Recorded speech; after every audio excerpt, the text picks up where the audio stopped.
الحمد للہ رب العالمین والصلاة والسلام علی سید الانبیاء والمرسلین۔ الحمدللہ درس قرآن کی یہ نشست نمبر 257 ہے۔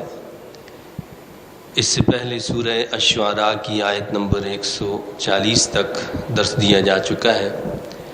آج انشاءاللہ تعالی سورہ الشعراء کی آیت نمبر 141 سے درس کا آغاز ہوگا۔ اس میں اللہ رب العزت کا ارشاد پاک ہے، اعوذ باللہ من الشیطان الرجیم، بسم اللہ الرحمن الرحیم۔ کذبت ثمود المرسلین، جھٹلایا قوم ثمود نے رسولوں کو۔ اس سے پہلے بھی کئی قوموں کا تذکرہ ہوا ہے، جیسے حضرت سیدنا موسیٰ علیہ السلام کی قوم کا ذکر ہوا، حضرت نوح علیہ السلام کی قوم کا تذکرہ ہوا، قوم عاد کا ذکر ہوا، اب یہ قوم ثمود کا تذکرہ ہے۔ ان کو عاد ثانی بھی کہا جاتا ہے۔ تو اللہ نے فرمایا کہ جھٹلایا قوم ثمود نے رسولوں کو۔ اذ قال لهم اخوهم صالح الا تتقون، جب کہا انہیں ان کے بھائی صالح نے، کیا تم قہر الہی سے نہیں ڈرتے؟ اس قوم ثمود کی طرف حضرت صالح علیہ السلام کو اللہ نے نبی بنا کر بھیجا۔ تو فرمایا کہ حضرت صالح علیہ السلام نے بھی وہی دعوت پیش کی جو پہلے نبیوں نے پیش کی تھی۔ تو انہوں نے کہا کہ کیا تم قہر الہی سے نہیں ڈرتے؟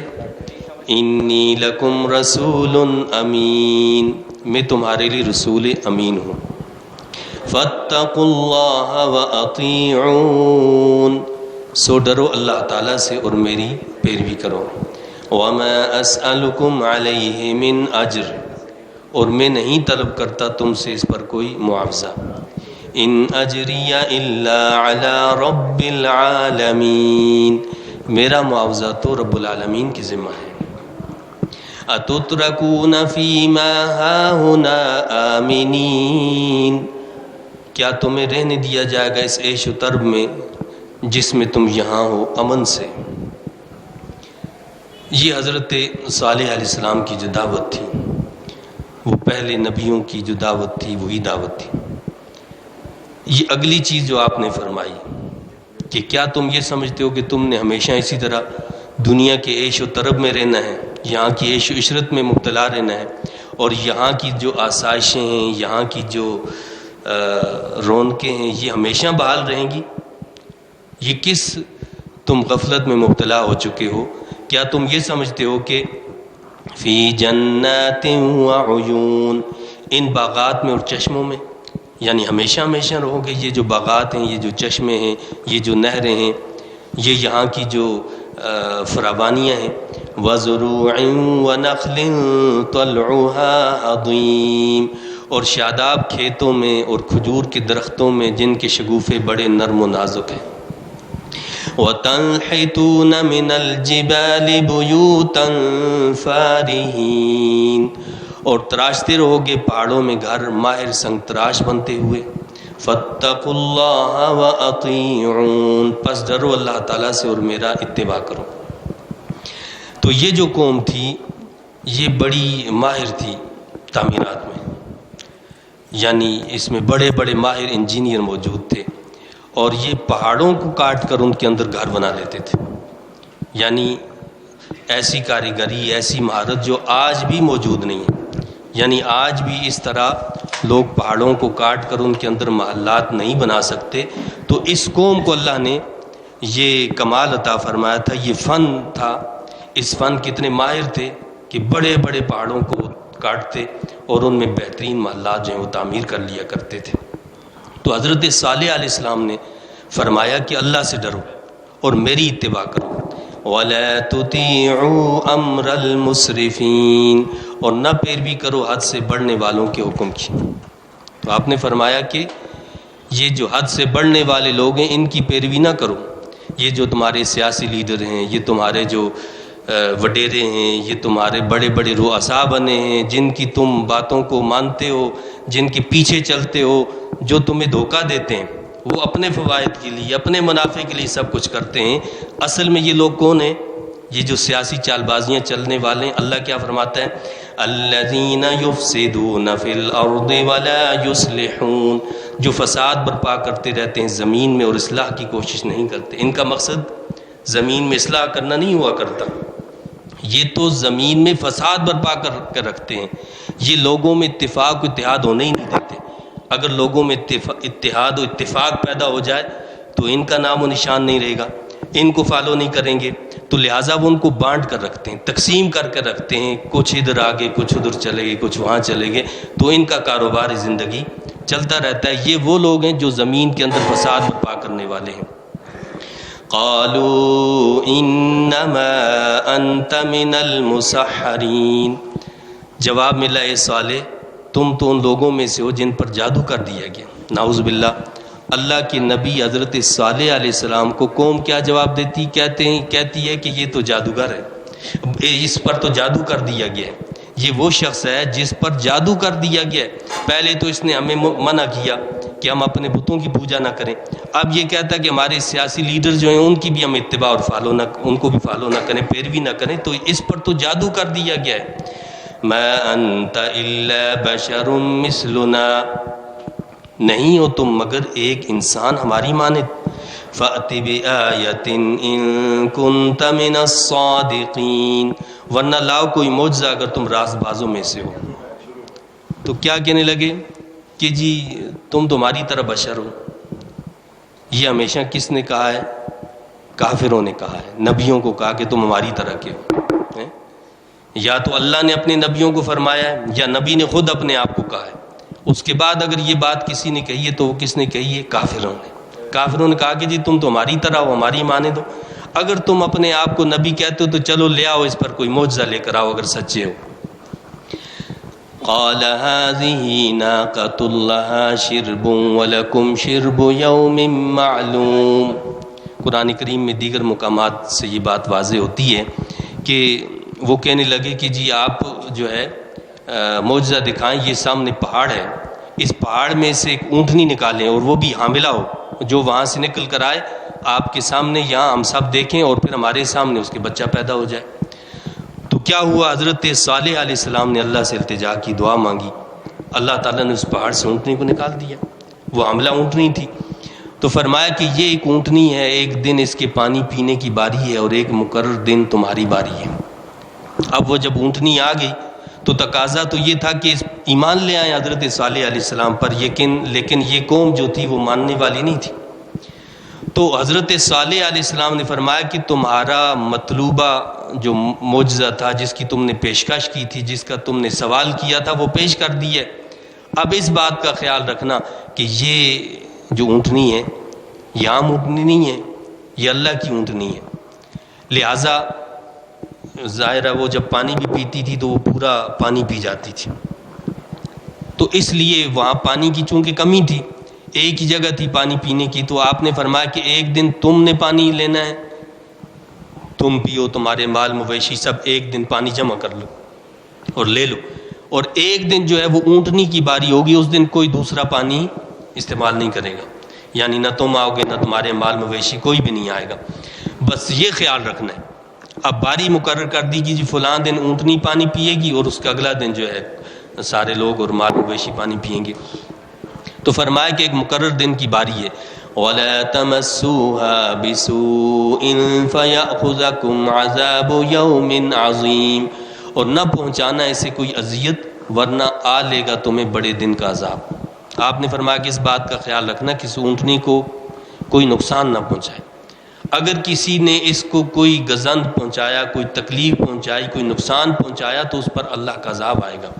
فَعَقَرُوهَا فَأَصْبَحُوا نَادِمِينَ، ان بدبختوں نے اس کی کونچیں کاٹ ڈالیں، پھر ہو گئے ندامت و افسوس کرنے والے۔ اب ان بدبختوں نے کیا کیا کہ اس اونٹنی کے جو پاؤں تھے وہ کاٹ ڈالے، اور جو ہے اب نادم اور شرمندہ ہونے لگے، اس کو ذبح کر ڈالا۔ تو اب تو ندامت کی بات ختم ہو گئی، اس لیے کہ اب تو اللہ کے عذاب کو دعوت دے دی گئی تھی۔ تو کیا ہوا؟ فَأَخَذَهُمُ الْعَذَابُ، پس آ لیا انہیں عذاب نے۔ ان فی ذلک لآیہ، بے شک اس واقعہ میں بھی عبرت کی نشانی ہے. وما کان اکثرهم مؤمنین، اور نہیں تھے ان میں سے اکثر لوگ ایمان لانے والے. وَإِنَّ رَبَّكَ لَهُوَ الْعَزِيزُ الرَّحِيمُ، اور بے شک آپ کا رب ہی عزیز و رحیم ہے، وہ غالب بھی ہے، وہ رحم بھی فرمانے والا ہے، وہ لوگوں کو مہلت دیتا ہے، وقت دے دیتا ہے. کذبت قوم لوط المرسلین، جھٹلایا قوم لوط نے اپنے رسولوں کو. قوم سمود کے بعد یعنی عاد ثانی جو ہے، اس کے بعد اللہ تعالیٰ نے اب قوم لوط کا ذکر کیا ہے. اذ قال لهم اخوهم لوط الا تتقون، جب کہا ان سے ان کے بھائی لوط نے، کیا تم کہہ رہے الہی سے نہیں ڈرتے؟ انی لکم رسول امین، بے شک میں تمہارے لیے رسول امین ہوں. فاتقوا اللہ واطیعون، بس ڈرو اللہ تعالیٰ سے اور میری اطاعت کرو. وما اسألکم علیہ من اجر، اور میں نہیں مانگتا تم سے اس تبلیغ پر کوئی معاوضہ. ان اجری الا علی رب العالمین، میرا معاوضہ تو اس کے ذمہ ہے جو رب العالمین ہے. یہ دعوت کا ابتدائی جو پیغام ہے وہی پیغام ہے جو ہم نے اس سے پہلے دیگر انبیاء علیہ السلام سے سنا کہ انہوں نے بھی اپنی قوموں کو یہی پیغام دیا. اب اگلی بات جو آتی ہے وہ کیا ہے؟ اس قوم کے ساتھ جو خاص بات تھی، اتأتون الذکران من العالمین، کیا تم بدفعلی کے لیے جاتے ہو مردوں کے پاس ساری مخلوق سے. وتذرون ما خلق لكم ربكم من ازواجكم بل انتم قوم عادون، اور چھوڑ دیتے ہو جو پیدا کیے تمہارے لیے تمہارے رب نے تمہاری بیویاں، بلکہ تم حد سے بڑھنے والے لوگ ہو. اب اس قوم میں جو بیماری تھی وہ کہ ایسی بیماری تھی کہ جو اللہ نے کیا فرمایا کہ پوری مخلوق میں، عالمین میں کسی اور میں نہیں پائی جاتی تھی. وہ بیماری کیا تھی کہ وہ عورتوں کو چھوڑ کر مردوں کے پاس اپنی شہوت کو پورا کرنے کے لیے جاتے تھے. اور یہ وہ بے حیائی ہے کہ جو جانوروں تک میں نہیں پائی جاتی. انسان جب بگڑ جاتا ہے نا تو وہ جانور سے بدتر بن جاتا ہے. جانوروں میں بھی یہ برائی نہیں پائی جاتی. اللہ تعالیٰ نے فطری طور پر ان کے اندر جو چیز رکھی ہے وہ فطرت کو فالو کرتے ہیں اور فطرت کے مطابق اپنی خواہش کو پورا کرتے ہیں. لیکن انسان جب بگڑ جاتا ہے تو اس کی فطرت ہی نعوذ باللہ ایک طرح سے بگڑ جاتی ہے، وہ وحشی جانوروں سے بھی بدتر بن جاتا ہے. تو ان کی عادت کیا تھی کہ وہ اپنی بیویوں کو چھوڑ کر مردوں کے پاس جاتے تھے اور مردوں سے اپنی شہوت پوری کرتے تھے. آج پوری دنیا کے اندر کئی ممالک ایسے موجود ہیں جہاں باقاعدہ اس کو قانونی حیثیت دے دی گئی ہے کہ مرد مرد سے شادی کرے. ہمارے ملک کے اندر بھی کئی بغیرت ایسے جو ہے انہوں نے احتجاج شروع کیے. بھائی اتنے بغیرت ہو تو تم جاؤ نہیں علاقوں میں رہو جہاں یہ بے حیائیاں ہوتی ہیں.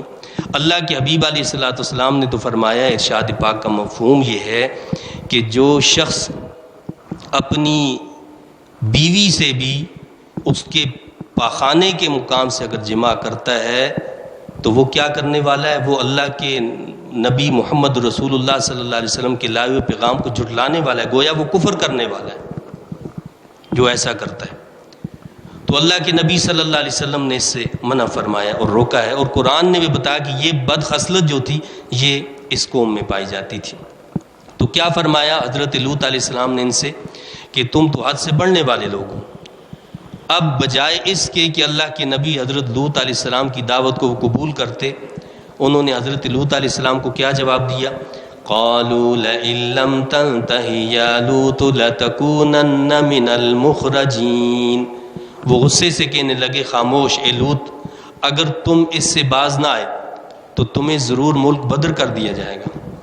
اللہ کے نبی حضرت لوط علیہ السلام کو وہ کیا کہتے ہیں کہ اگر تم ان باتوں سے باز نہ آئے، ہمیں تم ان چیزوں سے روکتے ہو اور ان چیزوں سے اگر تم باز نہیں آئے تو تمہیں ہم ملک سے نکال دیں گے. قال انی لعملکم من القالین. آپ نے فرمایا کہ سن لو، میں تمہارے اس گندے فعل سے بیزار ہوں. رب نجنی وأہلی مما یعملون، میرے مالک نجات دے مجھے اور میرے اہل و عیال کو اس کی شامت سے جو وہ کرتے ہیں۔ تو آپ نے اللہ سے دعا مانگی۔ حضرت لوط علیہ السلام نے، اللہ کے نبی ہیں، نبی تو معصوم عن الخطا ہوتا ہے، یہ دعا ہمیں سکھائیے کہ ہم اللہ سے دعا مانگیں کہ اللہ تعالی ہمیں ایسے گناہوں سے محفوظ رکھے، ہمارے گھر والوں کو ایسے گناہوں سے محفوظ رکھے۔ تو آپ نے اللہ سے کیا دعا مانگی؟ میرے مالک نجات دے مجھے اور میرے اہل و عیال کو اس کی شامت سے جو وہ کرتے ہیں۔ اللہ تعالی ہم سب کو بھی نجات دے اور ہمارے اہل و عیال کو بھی ایسی برائیوں سے محفوظ رکھے۔ فَنَجَّيْنَاهُ وَأَهْلَهُ أَجْمَعِينَ، سو ہم نے نجات دے دی اسے اور اس کے سب اہل کو۔ اللہ فرماتا ہے کہ ہم نے حضرت لوط علیہ السلام کو بچا دیا اور ان کے اہل کو بچایا، سوائے کس کے؟ إِلَّا عَجُوزًا فِي الْغَابِرِينَ، سوائے ایک بڑھیا کے جو پیچھے رہنے والوں میں تھی، یعنی آپ کی جو بیوی تھی وہ قوم کے عمل سے راضی تھی، وہ حضرت لوط علیہ السلام پر ایمان نہیں لائی، لہٰذا اللہ تعالیٰ نے باقی سب کو بچا دیا لیکن اس کو اللہ نے نہیں بچایا، کیونکہ وہ ان کے عمل سے راضی تھی اور حضرت لوط علیہ السلام کا ساتھ دینے والی نہیں تھی، اس لیے وہ پیچھے رہ جانے والوں میں سے، تباہ ہو جانے والوں میں سے ہوگی۔ ثم دمرنا الآخرین، پھر ہم نے نام و نشان مٹا دیا دوسروں کا، یعنی حضرت لوط علیہ السلام کو اور آپ پر ایمان لانے والوں کو اللہ نے کیا کر دیا؟ بچا دیا، اور باقی جتنے بھی تھے یا کسی بھی طرح اس قوم کا ساتھ دینے والے تھے، رب کائنات نے ان سب کو کیا کر دیا؟ ملیہ میٹ کر دیا۔ وَأَمْطَرْنَا عَلَيْهِمْ مَطَرًا، اور ہم نے برسائی ان پر پتھروں کی بارش، اس قوم پر پتھروں کی بارش برسائی گئی۔ فَسَاءَ مَطَرُ الْمُنذَرِينَ، پس بڑی تباہ کن تھی وہ بارش جو برسی ان پر جنہیں ڈرایا گیا۔ تو فرمایا کہ وہ بارش بڑی تباہ کن تھی۔ إِنَّ فِي ذَلِكَ لَآيَةً، اور وہ باز نہ آئے، بے شک اس میں بھی عبرت کی نشانی ہے۔ وَمَا كَانَ أَكْثَرُهُم مُؤْمِنِينَ، اور نہیں تھے ان میں سے اکثر لوگ ایمان لانے والے۔ وَإِنَّ رَبَّكَ لَهُوَ الْعَزِيزُ الرَّحِيمُ، اور بلا شبہ محبوب آپ کا پروردگار ہی عزیز و رحیم ہے۔ کذب اصحاب الایکۃ المرسلین، جھٹلایا اہل مکہ نے بھی اپنے رسولوں کو، اہل ایکا نے بھی جھٹلایا، اہل ایکا نے بھی اپنے رسولوں کو۔ یہ اصحاب الایکا، یہ اصحاب الایکا کون لوگ ہیں؟ یہ ایکا ایسی جگہ کو کہا جاتا ہے جہاں بڑے گھنے جنگلات موجود ہوں، گھنے درخت موجود ہوں، اس کو ایکا کہا جاتا ہے۔ تو یہ قوم جس جگہ پر آباد تھی وہاں بہت ہی گھنے درخت موجود تھے، یعنی جنگل نما ایک جگہ تھی۔ تو جھٹلایا انہوں نے، اہل ایکا نے بھی اپنے رسولوں کو۔ ان کی طرف حضرت شعیب علیہ السلام کو نبی بنا کر بھیجا گیا تھا۔ یہ حضرت شعیب علیہ السلام جو ہیں اہل ایکا کی طرف بھی آئے اور اہل مدین کی طرف بھی اللہ نے حضرت شعیب علیہ السلام کو ہی بھیجا۔ یہ آپ کی خصوصیت ہے کہ اللہ نے آپ کو دو بار بھیجا، یعنی ایک مرتبہ اہل مدین کی طرف بھیجا اور دوسری مرتبہ اہل ایکا کی طرف اللہ تعالیٰ نے آپ کو بھیجا۔ اذ قال لهم شعیب الا تتقون، جب فرمایا انہیں شعیب علیہ السلام نے، کیا تم قہر الہی سے نہیں ڈرتے؟ انی لکم رسول امین، بے شک میں تمہارے لیے رسول امین ہوں۔ فاتقوا اللہ واطیعون، پس ڈرو اللہ تعالیٰ سے اور میری پیروی کرو۔ وما اسألکم علیہ من اجر، اور میں نہیں طلب کرتا تم سے اس پر کوئی اجر۔ ان اجری الا علی رب العالمین، میرا اجر تو اس کے ذمہ ہے جو سارے جہانوں کو پالنے والا ہے۔ تو حضرت شعیب علیہ السلام نے بھی وہی دعوت دی جو پہلے رسولوں نے دعوت دی تھی، اور کیا کہا کہ میں تم سے اس پر کوئی اجر، کوئی معاوضہ طلب نہیں کرتا۔ اوفوا الکیل ولا تکونوا من المخسرین، پورا کیا کرو ناپ اور نہ ہو جاؤ کم ناپنے والوں سے۔ وزنوا بالقسطاس المستقیم، اور وزن کیا کرو صحیح ترازو سے۔ ولا تبخسوا الناس اشیاءهم ولا تعثوا کم دیا کرو لوگوں کو ان کی چیزیں، اور نہ پھرا کرو زمین میں فساد برپا کرتے ہوئے۔ تو یہ جو قوم تھی، یعنی حضرت شعیب علیہ السلام کی قوم، اس میں یہ بیماری پائی جاتی تھی کہ یہ ناپ تول میں کمی کرتے تھے۔ خود جب لیتے تو پورا پورا ناپ کر کے لیتے، دوسرے کو دیتے تو کم کر کے دیتے۔ تو یہ بیماری جو تھی اس قوم میں تھی۔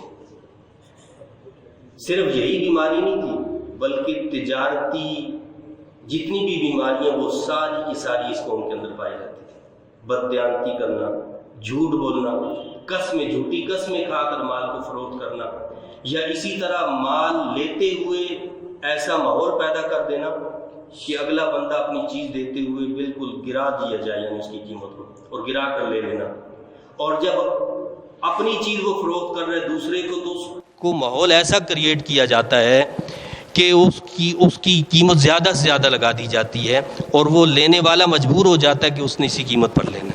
یہ ساری کاروباری بددیانتیاں ہیں، یہ اس قوم کے اندر پائی جاتی تھی۔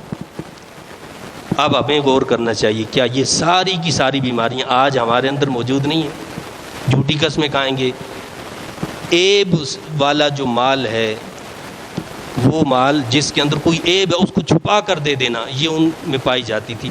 یہ بیماری آج ہمارے اندر بھی پائی جاتی ہے کہ اس کے اندر جو عیب ہوگا مال کے اندر وہ نہیں بتائیں گے، اور اس کو جو ہے خوب مزین کر کے دکھائیں گے جی، اور اس کی خوب تعریف کی جائے گی، ایسا مال ویسا مال۔ تو حضرت شعیب علیہ السلام نے اپنی قوم کو اس بددیانتی سے روکا، منع کیا کہ ایسے کام نہ کرو۔ اور اللہ کے حبیب علیہ السلام نے بھی فرمایا، بتایا، حدیث پاک کا مفہوم ہے کہ جھوٹی قسم کھا لینے سے ہو سکتا ہے مال تو بک جائے، لیکن اس مال میں برکت نہیں رہے گی۔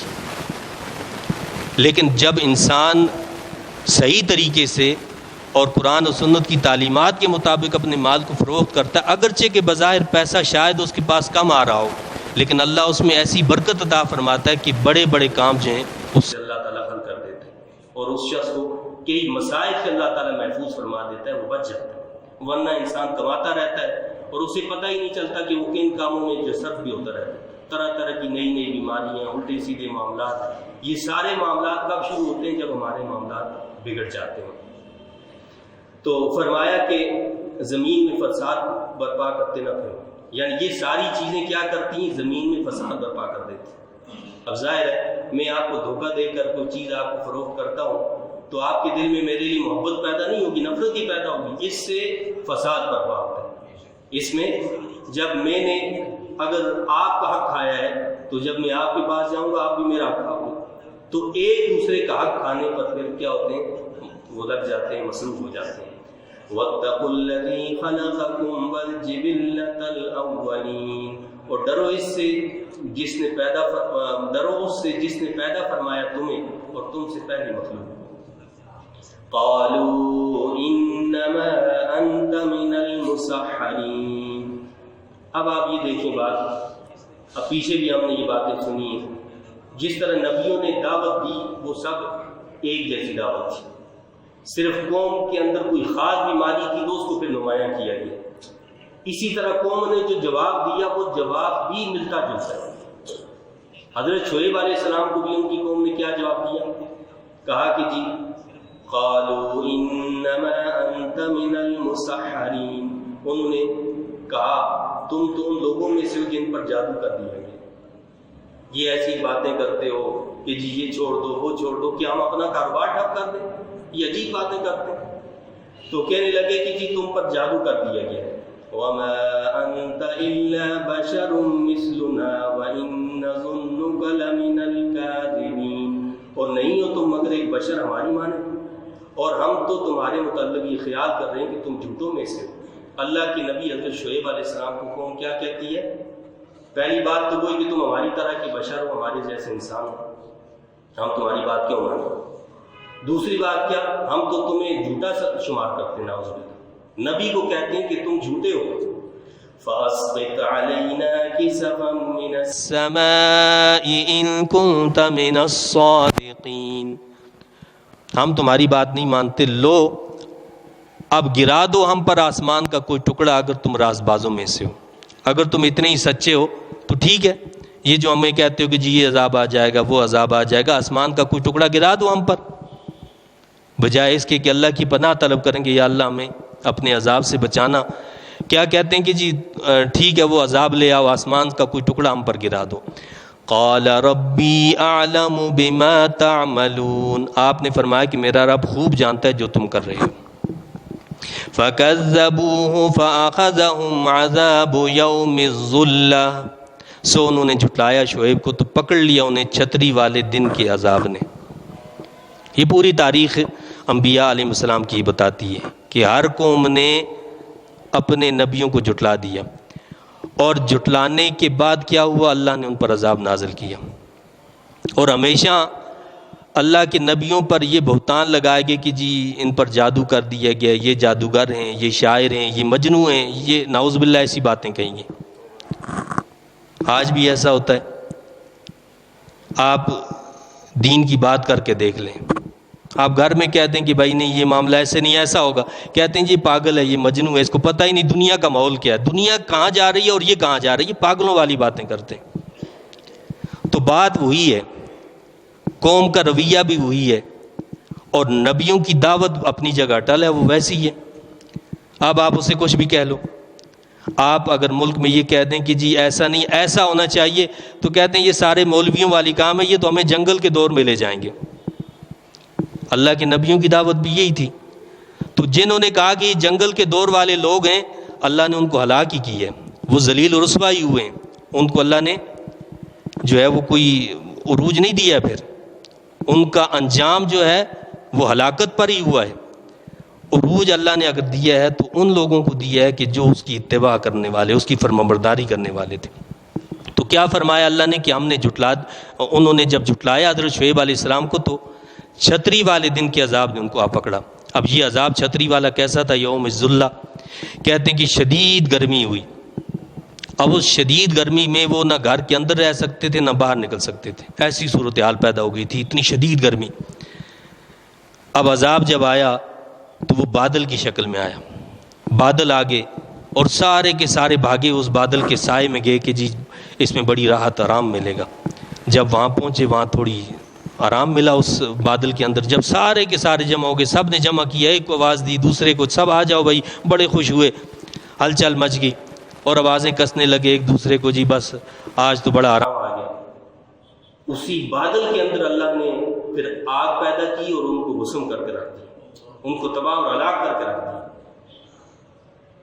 تو یہ بادلوں کا آنا، یہ بارش کا آنا، یہ جتنے بھی معاملات ہیں، آوازیں آسمان سے آنا، یہ ساری جب چیزیں ہوتی تھیں تو اللہ کے نبی صلی اللہ علیہ وسلم جو ہے آپ کا چہرہ انور متغیر ہو جایا کرتا تھا، اور آپ صلی اللہ علیہ وسلم فوراً مسجد کی طرف جاتے تھے اور 2 رکعت نماز پڑھتے تھے اور اللہ سے دعا مانگتے تھے کہ یا اللہ اس بارش کو، اس کڑاکے کو، اس آواز کو، اس بادل کو ہماری رحمت بنا کر بھیجنا، اسے عذاب بنا کر نہ بھیجنا۔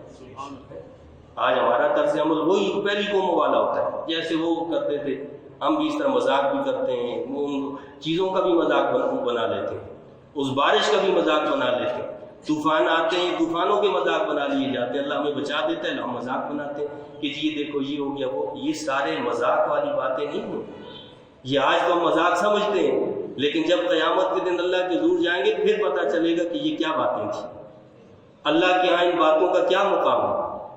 تو فرمایا کہ انہوں نے جھٹلایا شعیب کو تو پکڑ لیا انہیں چھتری والے دن کے عذاب میں۔ اِنَّهُ كَانَ عَذَابَ يَوْمٍ عَظِيمٍ، بے شک یہ بڑے دن کا عذاب تھا۔ إِنَّ فِي ذَلِكَ لَآيَةً، بے شک اس میں بھی عبرت کی نشانی ہے۔ وَمَا كَانَ أَكْثَرُهُم مُؤْمِنِينَ، اور نہیں تھے ان میں سے اکثر لوگ ایمان لانے والے۔ وَإِنَّ رَبَّكَ لَهُوَ الْعَزِيزُ الرَّحِيمُ، اور یقیناً آپ کا رب ہی سب پر غالب ہمیشہ رحم فرمانے والا ہے۔ وَإِنَّهُ لَتَنزِيلُ رَبِّ الْعَالَمِينَ، اور بلا شبہ یہ کتاب رب العالمین کی اتاری ہوئی ہے۔ یہ سورہ شعراء کا آخری رکوع ہے، اس کی ابتدا بھی قرآن کے ذکر سے ہوئی، اور اس سورت کی انتہا کا جو آخری رکوع ہے اس میں بھی قرآن کا ذکر کیا ہے۔ ساری قوموں کا تذکرہ کرنے کے بعد اللہ تعالیٰ اپنے حبیب کریم صلی اللہ علیہ وسلم سے مخاطب ہے تسلی دی ہے یہ ساری قوموں کا ذکر کر کے کہ آپ جو ہے گھبرائیں نہیں، غم زدہ نہ ہو، پہلے لوگوں نے بھی اپنے نبیوں کے ساتھ ایسا ہی سلوک کیا جیسا اہل مکہ آپ کے ساتھ کر رہے ہیں۔ اور بلا شبہ یہ کتاب رب العالمین کی اتاری ہوئی ہے، نزل بہ الروح الامین، اترا ہے اسے لے کر روح الامین یعنی جبرائیل امین۔ یہ لوگ اس کتاب کو جھٹلاتے ہیں، اللہ فرماتا ہے کہ یہ رب العالمین نے نازل کیا ہے اس روح الامین، جبرائیل امین علیہ الصلاۃ والسلام لے کر آئے ہیں جو روح یعنی روحانیت سے بھی جو ہیں بھرے ہوئے ہیں اور امانت دار ہیں۔ ایسا نہیں ہے کہ اللہ کے پیغام کو وہ جو ہے نعوذ باللہ غلط طریقے سے پہنچاتے ہیں، وہ امانت دار ہیں، اللہ جیسا پیغام دیتا ہے ویسا ہی وہ پیغام پہنچاتے ہیں۔ علی قلبک لتکون من المنذرین، آپ کے قلب منیر پر تاکہ بن جائیں آپ لوگوں کو ڈرانے والوں سے۔ اب اس کتاب کو کہاں نازل کیا؟ فرمایا کہ علی قلبک، آپ کے قلب اطہر پر اس کو نازل کیا، یہ دل میں اتری ہے، صرف زبان پر نہیں آئی ہے۔ اس کتاب کو رب کائنات نے حضور انور صلی اللہ علیہ وسلم کے قلب انور پر اتارا ہے، اس کے الفاظ کو، اس کے معنی کو بھی اتارا ہے۔ صرف یہ نہیں ہے کہ صرف معنی اتار دیے اور جبرائیل امین علیہ السلام نے اپنے کوئی الفاظ دیے، نہیں، قرآن وہ کتاب ہے جس کے الفاظ اور جس کے معنی رب کائنات نے قلب اطہر پر، حضور انور صلی اللہ علیہ وسلم کے قلب اطہر پر اتارے۔ اور اس کا طریقہ کیا ہوتا تھا؟ مفسرین نے لکھا ہے کہ اس کے عام جو طریقے تھے وہ دو تھے۔ ایک تو یہ تھا کہ حضور علیہ الصلاۃ والسلام ملکوتی صفات کو اختیار کر لیتے تھے، اور اس حالت میں یہ کیفیت ہو جاتی تھی کہ شدید سردی کے اندر حضور علیہ الصلاۃ والسلام کے پسینہ جو ہے نکلنے لگتا تھا، پیشانی سے پسینہ جو ہے وہ ٹپکتا تھا شدید سردی کے عالم میں۔ اور دوسری صورت یہ تھی کہ فرشتہ جو ہے وہ انسانی شکل اختیار کر لیتا تھا، بشری صورت میں جبرائیل امین علیہ الصلاۃ والسلام آتے تھے اور وہ آ کر جو ہے اللہ کا پیغام، اللہ کی وحی جو پہنچا دیتے تھے۔ تو فرمایا کہ آپ کے قلب منیر پر اس کو اتارا گیا تاکہ بن جائیں آپ لوگوں کو ڈرانے والوں سے۔ بلسان عربی مبین، یہ ایسی عربی زبان میں ہے جو بالکل واضح ہے۔ تو قرآن کیا ہے؟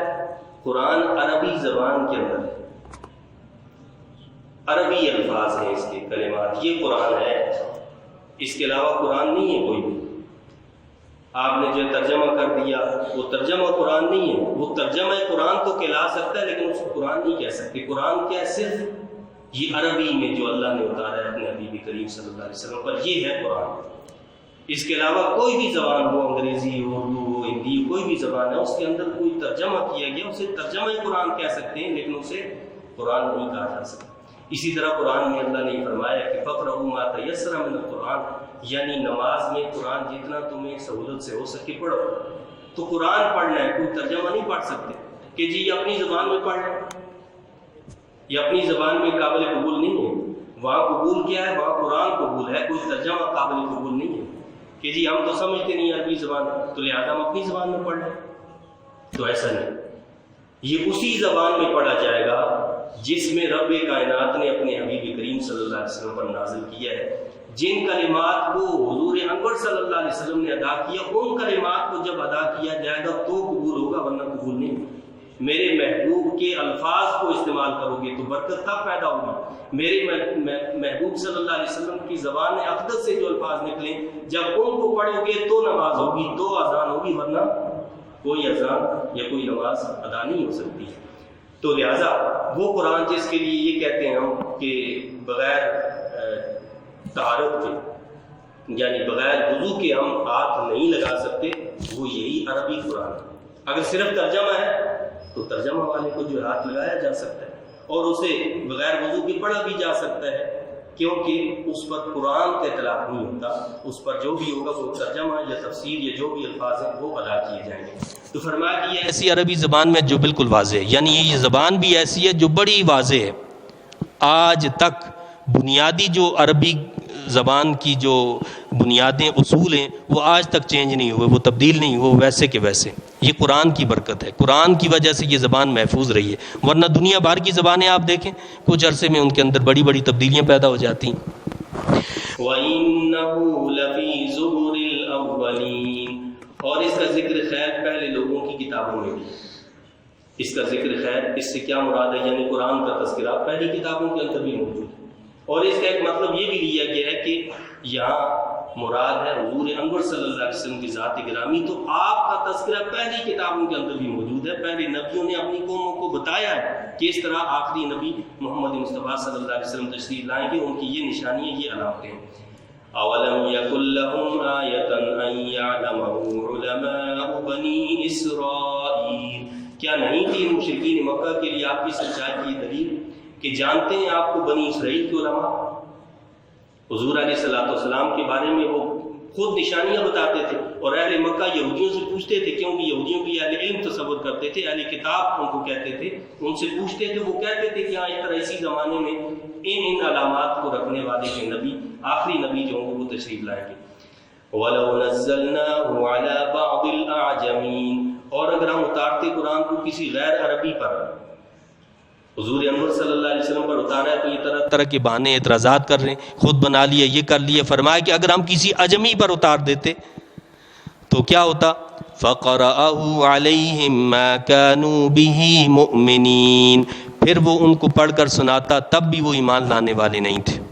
اگر کوئی اجمی اس عربی قرآن کو پڑھ کر سناتا، یہ تب بھی ایمان لانے والے نہیں تھے۔ كَذَلِكَ سَلَكْنَاهُ فِي قُلُوبِ الْمُجْرِمِينَ، یوں ہی ہم نے داخل کر دی ہے انکار کی عادت مجرموں کے دلوں میں۔ لا يؤمنون به حتى يروا العذاب الأليم، وہ ایمان نہیں لائیں گے اس پر جب تک دیکھ نہ لیں دردناک عذاب۔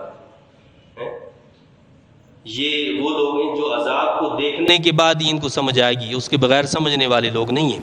فَيَأْتِيَهُمْ بَغْتَةً وَهُمْ لَا يَشْعُرُونَ، سو وہ آئے گا ان پر اچانک اور انہیں اس کی آمد کا احساس ہی نہ ہوگا۔ فَيَقُولُوا هَلْ نَحْنُ مُنظَرُونَ، تب بصد حسرت کہیں گے کیا ہمیں مزید مہلت ملے گی؟ اس وقت تو کہیں گے کہ اب ہمیں مزید مہلت دے دی جائے۔ أَفَبِعَذَابِنَا يَسْتَعْجِلُونَ، کیا وہ اب ہمارے عذاب کے لیے جلدی مچا رہے ہیں؟ أَفَرَأَيْتَ إِن مَّتَّعْنَاهُمْ سِنِينَ، کیا تم نے کچھ غور کیا اگر ہم لطف اندوز ہونے دیں گے چند سال، مزید مہلت دے دیں، چند سال اور زندگی دے دیں۔ ثم جاءهم ما كانوا يوعدون، پھر یہ عرصہ گزرنے کے بعد آئے ان پر وہ عذاب جس سے انہیں ڈرایا جاتا تھا۔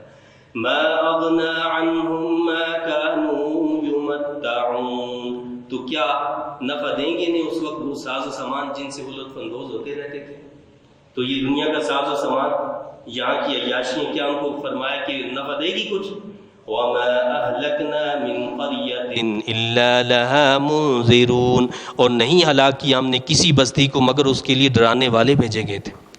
بغیر کسی نبی کے اللہ نے کسی قوم کو جو ہے ہلاک نہیں کیا، یعنی پہلے ڈرانے والے نبیوں کو بھیجا ہے جنہوں نے آگاہ کیا، پھر اللہ نے عذاب نازل کیا جب انہوں نے نبیوں کی بات کو نہیں مانا۔ ذِكْرَى وَمَا كُنَّا ظَالِمِينَ، یاد دہانی کے لیے، اور ہم ظالم نہیں تھے۔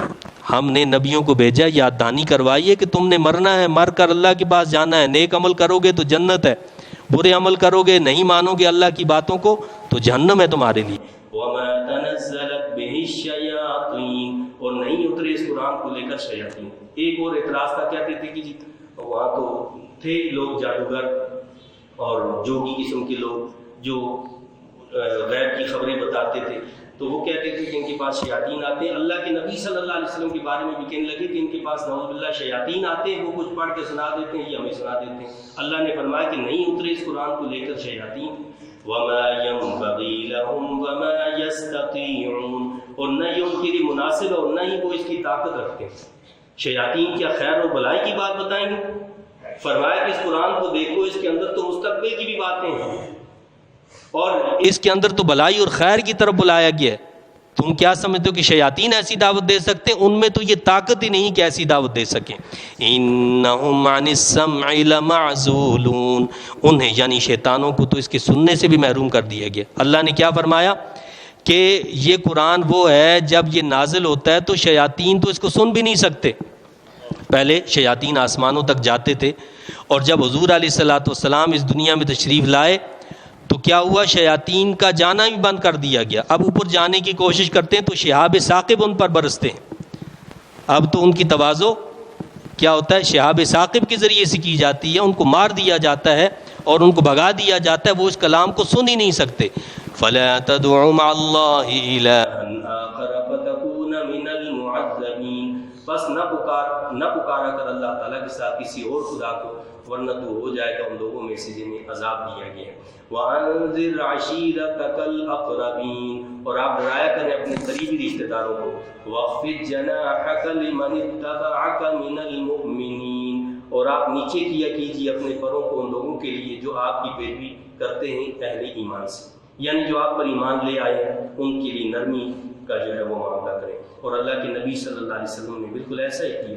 جو آپ پر ایمان لانے والے تھے ان کے ساتھ بڑا نرمی کا، محبت کا آپ کا انداز تھا. قرآن نے خود کہا ہے، قرآن نے خود اس بات کی تصدیق کی ہے اللہ کے نبی صلی اللہ علیہ وسلم کے لیے کہ مومنین کے لیے تو وہ رؤوف الرحیم ہے، یہ فرمایا. تو اللہ رب العزت نے اپنے حبیب پاک علیہ السلام کو یہ بتایا کہ آپ پہلے کیا فرمایا، قریبی رشتہ داروں کو ڈرائیں. جب یہ آیت اتری تو اللہ کے نبی صلی اللہ علیہ وسلم نے تمام رشتہ داروں کو بلایا، دعوت دی اور ان کو پیغام دیا تو انہوں نے بات نہیں مانی اور شور مچایا اور بات سنے بغیر نکل گئے. دوسری مرتبہ پھر دعوت دی، پھر کچھ لوگوں نے بات کو سنا. اسی طرح حدیث پاک میں آتا ہے، سیرت طیبہ میں بھی یہ بات ملتی ہے کہ اللہ کے نبی صلی اللہ علیہ وسلم صفا پہاڑی پر تشریف لے گئے اور سب کو بلایا، قوموں کو نام دے دے کر پکارا، بلایا. جب سب جمع ہوئے فرمایا کہ میں اگر یہ کہوں کہ یہاں پہاڑ کے پیچھے سے ایک قوم حملہ آور ہونے والی ہے تو میری بات کو مانو گے؟ کہنے لگے مانیں گے، اس لیے کہ آپ امین ہیں، آپ صادق ہیں. تو فرمایا کہ میں تمہیں یہ کہتا ہوں کہ لا الہ الا اللہ پڑھ لو تفلحوا، کامیاب ہو جاؤ گے. تو وہیں اللہ کے نبی صلی اللہ علیہ وسلم کے دشمن بن گئے. اور ابو لہب تو کہنے لگا کہ تب اللہ نعوذ باللہ، یعنی آپ نعوذ باللہ تباہ ہو جائیں، آپ نے اس لیے ہمیں یہاں پر جمع کیا تھا. اس پر اللہ رب العزت نے پوری سورہ لہب تبت یدا ابی لہب اتار دی.